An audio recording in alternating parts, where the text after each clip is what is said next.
Hello ವೀಕ್ಷಕರೇ, welcome back to my YouTube channel. ನಾನು ಇವತ್ತು ನಿಮಗೆ ಒಂದು ಸಸ್ಪೆನ್ಸ್ ಥ್ರಿಲ್ಲರ್ ಸ್ಟೋರಿನ ಹೇಳ್ತೇನೆ. ಯಾರೆಲ್ಲ ಈ ಒಂದು ವಿಡಿಯೋನ ಹೊಸದಾಗಿ ನೋಡ್ತಾ ಇದ್ದಾರೋ ಸಬ್ಸ್ಕ್ರೈಬ್ ಮಾಡ್ಕೊಳ್ಳಿ, ಹಾಗೆ ಬೆಲ್ ಐಕನ್ನ ಕ್ಲಿಕ್ ಮಾಡ್ಕೊಳ್ಳಿ. ಇನ್ನು ಹೊಸ ವಿಡಿಯೋಗಳು ಅಪ್ಲೋಡ್ ಮಾಡ್ತೀನಿ. ಎಲ್ಲರೂ ನೋಡಿ ಎಂಜಾಯ್ ಮಾಡಿ. ಹಾಗೆ ನೀವು ಯಾವುದಾದರೂ ಒಂದು ಸ್ಟೋರಿನ ಸಜೆಸ್ಟ್ ಮಾಡೋದಿದ್ರೆ ನನ್ನ ಡಿಸ್ಕ್ರಿಪ್ಷನ್ನಲ್ಲಿ ಒಂದು ಮೇಲ್ ಹಾಕ್ತೀನಿ. ಆ ಒಂದು ಮೇಲ್ಗೆ ಆ ಸ್ಟೋರಿನ ಕಳಿಸಿ. ಚೆನ್ನಾಗಿದ್ರೆ ನೆಕ್ಸ್ಟ್ ವಿಡಿಯೋಗಳಲ್ಲಿ ಅದೇ ವಿಡಿಯೋನ ನಾನು ನಿಮಗೆ ಅಪ್ಲೋಡ್ ಮಾಡಿ ತೋರಿಸ್ತೇನೆ. ಬನ್ನಿ ಈ ಒಂದು ವಿಡಿಯೋನ ಶುರು ಮಾಡೋಣ. ಅದೊಂದು ದೂರ ಪ್ರಯಾಣವಾಗಿತ್ತು. ಕವನ ವಿಂಡೋ ಸೀಟ್ ಹತ್ರ ಕುಳಿತುಕೊಂಡಿದ್ದಳು. ಇಂಪಾದ ಗಾಳಿ ಜೊತೆ ಸುಂದರ ದೃಶ್ಯಗಳು. ಹಾಗೆ ಸ್ವಲ್ಪ ದೂರ ಸರಿದಾಗ ಅಜ್ಜಿಯೊಬ್ಬರು ಅವಳ ಪಕ್ಕದ ಸೀಟಿನಲ್ಲಿ ಕುಳಿತುಕೊಂಡರು. ವಯಸ್ಸಾದವರಾದ ಕಾರಣ ಎಲ್ಲರಲ್ಲೂ ಮಾತನಾಡಿಸುವ ಹಂಬಲ. ಆದ್ದರಿಂದಲೇ ಅಜ್ಜಿ ಕವನಗಳಲ್ಲಿ ಮಾತನಾಡಿಸಬೇಕಾಗಿ ಚಡಪಡಿಸುತ್ತಿದ್ದರು. ತಕ್ಷಣ ಡ್ರೈವರ್ ಬ್ರೇಕ್ ಹಾಕಿದ. ಒಮ್ಮೆಲೆ ಆ ಬಸ್ ನಲ್ಲಿದ್ದವರೆಲ್ಲ ಮುಂದೆ ಬಾಗಿ ಅದೇ ರಭಸದಲ್ಲಿ ಹಿಂದೆ ಸೀಟಿಗಾಗಿ ಒರಗಿದರು. ಅಜ್ಜಿ, ಏನೂ ಆಗಿಲ್ಲ ತಾನೆ ಎಂದು ಕವನ ಗಾಬರಿಯಿಂದ ಕೇಳಿದಳು. ಅಜ್ಜಿ ಪಿಸು ನಗುತ್ತಾ, ಇಲ್ಲಮ್ಮ, ಏನೂ ಆಗಿಲ್ಲ ಎಂದರು. ಹಾಗೆ ಅವರಿಬ್ಬರು ಪರಸ್ಪರ ಪರಿಚಿತರಾದರು. ಕವನ ಮೆಡಿಸಿನ್ ಸ್ಟೂಡೆಂಟ್.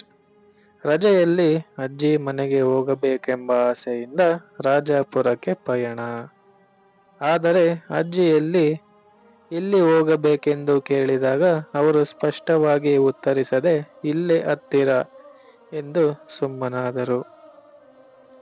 ಹಾಗೆ ಕತ್ತಲಾಯಿತು. ಇಬ್ಬರು ನಿದ್ದೆಗೆ ಜಾರಿದರು. ಮುಂಜಾನೆ 7 ಗಂಟೆ. ಸೂರ್ಯ ರಶ್ಮಿಗಳು ಕವನಳ ಕಣ್ಣನ್ನು ಮುತ್ತುಡುತ್ತಿದ್ದವು. ಕವನ ಮೆಲ್ಲನೆ ತನ್ನ ಕೋಮಲ ಕಣ್ಣುಗಳನ್ನು ತೆರೆದಳು.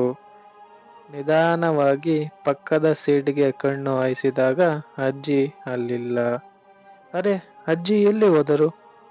ನಿನ್ನೆ ರಾತ್ರಿ ತಾನೇ ಒಟ್ಟಿಗೆ ಮಾತಾಡಿ ಮಲಗಿದ್ದೆವು ಎಂದು ಕವನ ತನ್ನಲ್ಲೇ ಹೇಳಿಕೊಂಡಳು.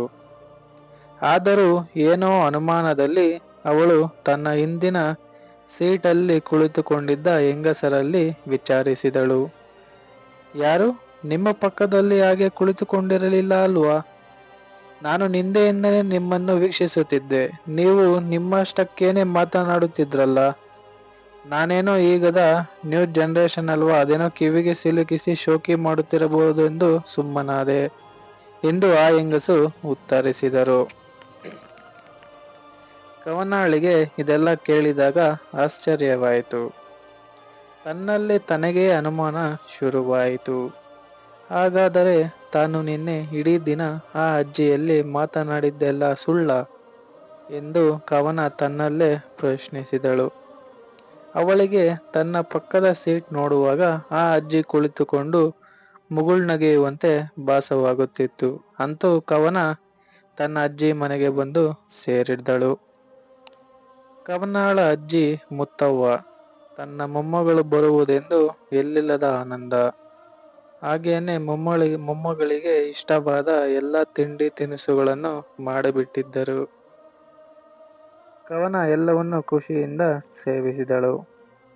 ಆ ದಿನ ರಾತ್ರಿ ಕೂಡ ಕವನಾಳಿಗೆ ಬಸ್ಸಲ್ಲಿ ಕಂಡ ಆ ಅಜ್ಜಿ ಮುಗುಳ್ನಗೆಯುತ್ತಾ ಎದುರು ನಿಂತಂತೆ ಕಾಣುತ್ತಿತ್ತು. ಹೇಗಾದರೂ ಮುಂಜಾನೆಯಾಯಿತು. ಕವನ ತನಗೆ ಅನುಭವವಾದ ಆ ಘಟನೆ ಎಲ್ಲವನ್ನು ಅಜ್ಜಿಯಲ್ಲಿ ಹಂಚಿದಳು. ಹಾಗಾದರೆ ಆ ಅಜ್ಜಿಯ ಹಿಂದೆ ಏನೋ ದುರೂಹತೆಗಳಿವೆ ಎಂದು, ಅವರು ನಿನ್ನಲ್ಲಿ ಏನೋ ಹೇಳಬೇಕಾಗಿ ಹಂಬಲಿಸುತ್ತಿರಬಹುದು ಎಂದು ಮುತ್ತವ್ವನ ಅಭಿಪ್ರಾಯ. ಆ ದಿನ ಮುತ್ತವ್ವ ಹಾಗೂ ಕವನ ಅಲ್ಲೇ ಹತ್ತಿರದ ಮನೆಯಾದ ಕಾರ್ಯಸ್ಥನ ಮನೆಗೆ ಭೇಟಿ ನೀಡಿದರು. ಅಲ್ಲಿ ಕಂಡ ದೃಶ್ಯ ಕವನಾಳನ್ನು ಗಾಬರಿ ಮೂಡಿಸಿತು. ಅವಳು ಕಂಡ ಆ ಅಜ್ಜಿಯ ಫೋಟೋ ಕಾರ್ಯಸ್ಥನ ಮನೆಯಲ್ಲಿ ತೂಗಿಸಿದ್ದರು. ಮುತ್ತವ್ವ ಹಾಗೂ ಆ ಕವನ ಆ ಅಜ್ಜಿಯ ಕುರಿತು ವಿಚಾರಿಸಿದಾಗ ಅವರು ತೀರಿ ಹೋಗಿ 1 ವರ್ಷವಾಯಿತು ಎಂದು ತಿಳಿಯಿತು. ಅವರು ಆ ಕಾರ್ಯಸ್ಥರ ಅಜ್ಜಿಯಾಗಿದ್ದರು. ಹೇಗೆ ತೀರಿಕೊಂಡರು ಎಂದು ಯಾರಿಗೂ ತಿಳಿಯದು. ಅಂದು ಅಜ್ಜಿ ನಮ್ಮ ಮನೆಗೆ ಬರಬೇಕಾಗಿ ಬಸ್ ಹತ್ತಿದ್ದರು. ಮರುದಿನ ಬೆಳಿಗ್ಗೆ ಅದೇನೋ ಆಕ್ಸಿಡೆಂಟ್ನಲ್ಲಿ ತೀರಿ ಹೋದರು ಎಂಬ ಸುದ್ದಿ ಪತ್ರಿಕೆಯಲ್ಲಿ ಬಂದ ಮೇಲೇನೆ ನನಗೆ ತಿಳಿಯಿತು ಎಂದು ಕಾರ್ಯಸ್ಥ ಕಣ್ಣೀರಿಟ್ಟನು. ಇದರಿಂದ ಕವನಾಳಿಗೆ ತುಂಬಾ ದುಃಖ ಆಯಿತು. ಆದರೂ ಆ ಅಜ್ಜಿ ಆತ್ಮ ಯಾಕೆ ತನ್ನ ಹಿಂದೆ ಬರುತ್ತಿದೆ ಎಂಬ ಅನುಮಾನ ಕವನಾಳಿಗೆ ಮೂಡಿತು. ರಾತ್ರಿ 12 ಗಂಟೆಯಾಯಿತು. ಕವನಾಳಿಗೆ ನಿದ್ದೆ ಬರ್ತಾನೇ ಇಲ್ಲ. ಕಿಟಕಿಯಲ್ಲಿ ಹೊರಗಡೆ ನೋಡಿದರೆ ಎಲ್ಲೆಲ್ಲೂ ಅಂಧಕಾರ. ಅವಳು ತನ್ನ ರೂಮಲ್ಲಿ ಟೇಬಲ್ ಹತ್ತಿರ ಕುಳಿತು ಪುಸ್ತಕ ಓದತೊಡಗಿದಳು. ಕಿಟಕಿಯ ಬಾಗಿಲುಗಳು ರಭಸದಿಂದ ಬಡಿದವು. ಕರ್ಟೈನ್ಗಳು ಗಾಳಿಗೆ ಹಾರಾಡಿದವು. ಇವೆಲ್ಲ ಆತ್ಮದ ಆಗಮನವನ್ನು ಸೂಚಿಸುತ್ತದೆ ಎಂದು ಕವನ ಗಾಬರಿಗೊಂಡಳು. ದಿಢೀರನೆ ಯಾರೋ ಹಿಂದೆಯಿಂದ ಹೆಗಲು ಹಿಡಿದಂತೆ ಭಾಸವಾಯಿತು. ಯಾರೆಂದು ನೋಡಿದಾಗ ಅದೇ ಅಜ್ಜಿ.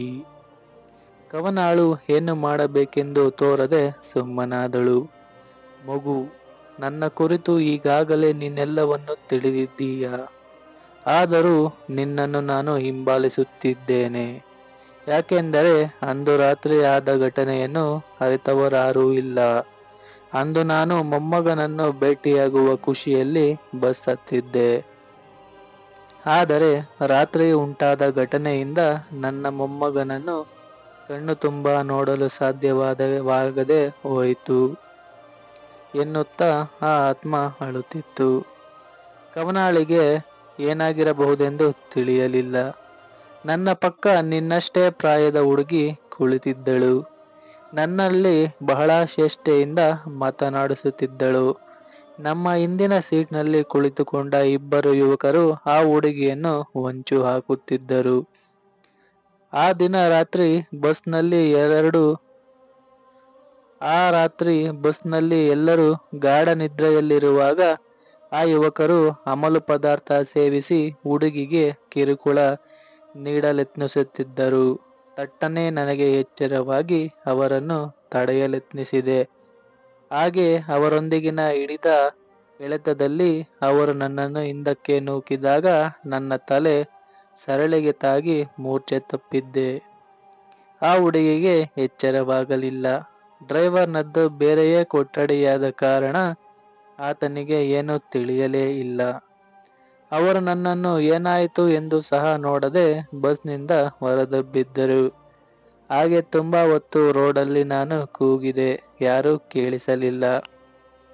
ಎಲ್ಲರೂ ಆಕ್ಸಿಡೆಂಟ್ ಎಂದು ಗಾಡಿ ನಿಲ್ಲಿಸದೆ ತಪ್ಪಿಸಿಕೊಂಡು ಹೋಗುತ್ತಿದ್ದರು.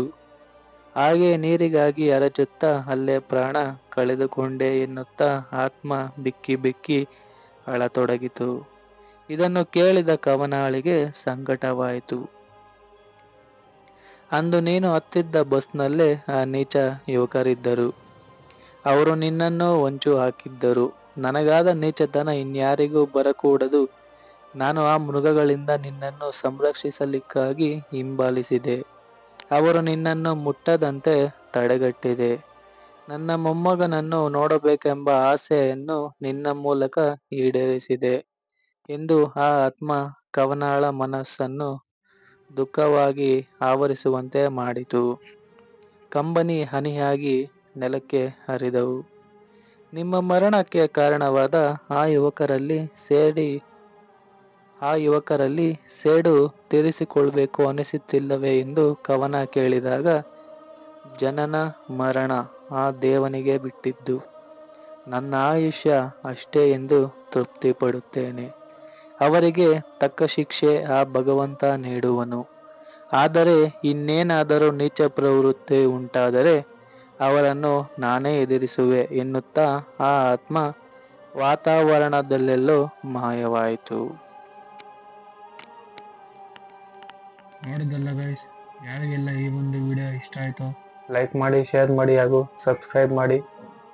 ನಾನು ಮೊದಲೇ ಹೇಳ್ದಂಗೆ ನೀವು ಯಾವ್ದಾದ್ರು ಒಂದು ಸ್ಟೋರಿನ ಸಜೆಸ್ಟ್ ಮಾಡೋದಿದ್ರೆ ಡಿಸ್ಕ್ರಿಪ್ಷನ್ನಲ್ಲಿ ನಾನೊಂದು ಮೇಲ್ ಹಾಕ್ತೇನೆ, ಆ ಒಂದು ಮೇಲ್ಗೆ ಕಳಿಸಿ. ಓಕೆನಾ? ಧನ್ಯವಾದಗಳು. ಜೈ ಹಿಂದ್, ಜೈ ಭಾರತ್.